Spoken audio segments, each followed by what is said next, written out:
दिल्ली में किसानों द्वारा लाल किले पर राष्ट्रीय ध्वज का अपमान और पुलिस पर हमला तथा ट्रैक्टर चढ़ाने की कोशिश और सरेआम तलवारें लहराए जाने पर फरीदाबाद के सांसद एवं केंद्रीय राज्य मंत्री कृष्णपाल गुर्जर ने आज पत्रकारों से बातचीत करते हुए भारी दुख व्यक्त किया और कहा कि आज दिल्ली में गणतंत्र दिवस के मौके पर हिंसा और उपद्रव करना देश के लिए दुर्भाग्यपूर्ण बात है। जहां आज पूरी दुनिया भारत की ओर देख रही है, ऐसे में अराजकता का माहौल पैदा करना बड़े ही दुख की बात है और इसकी जितनी भी निंदा की जाए वह कम है। केंद्रीय राज्य मंत्री गुर्जर ने कहा कि हम पहले ही कह रहे थे कि इस आंदोलन पर किसी का काबू नहीं है और यह आंदोलन स्वार्थी हाथों में चला गया है। मैं पूछना चाहता हूं कि आज किसान संगठनों के नेता कहां हैं, जो कहीं भी दिखाई नहीं दे रहे। दिल्ली को आग में झोंक कर किसान ऐसा नहीं कर सकता और यह किसान के नाम पर देश में अराजकता का माहौल बनाया जा रहा है। आज मोदी विरोधी लोग सरकार के खिलाफ हथकंडे अपना रहे हैं। उन्होंने कहा कि पूरे देश ने देखा कि किस तरह से किसान संगठनों ने वादा करके वादा खिलाफी की और पुलिस पर हमला किया है। गुर्जर ने कहा कि लोकतंत्र में सभी को धरना प्रदर्शन का अधिकार है और आज उन्होंने लोकतंत्र की धज्जियां उड़ाई हैं और जिस लाल किले पर देश का झंडा फहराया जाता है उस तिरंगे की जगह पार्टियों के झंडे फहराए गए, इससे बड़ी देश विरोधी बात हो ही नहीं सकती। गुर्जर ने कहा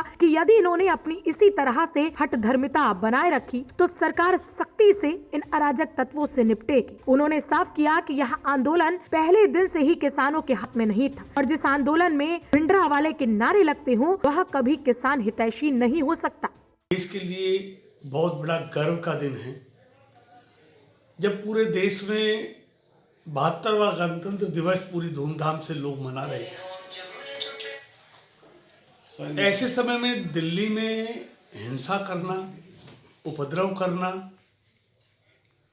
ये देश के लिए बहुत दुर्भाग्य की बात है।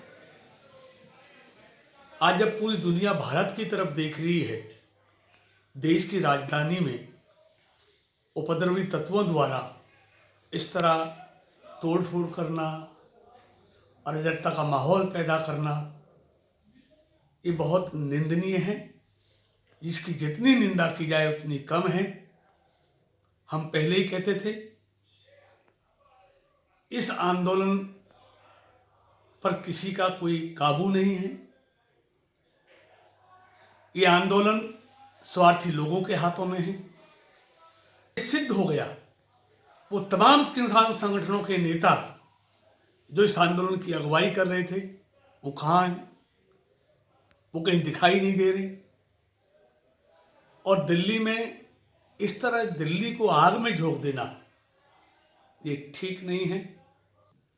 तुम इस तरह जहां जिस आंदोलन में शरजील इमाम, भिंडरावाले, उमर खालिद के नारे लगते हों, जिसमें दिल्ली में हिंसा फैलाने वालों को रिहा करने की मांग की जाती हो, उससे उस आंदोलन की मानसिकता का पता चलता है। किस आंदोलन के पीछे कौन सी मानसिकता है। ये किसानों का हित नहीं करना चाहते, ये किसानों के नाम पर मोदी सरकार को अस्थिर करना चाहते हैं। इन मंसूबों पर कभी भी ये कामयाब नहीं होंगे। Thank you.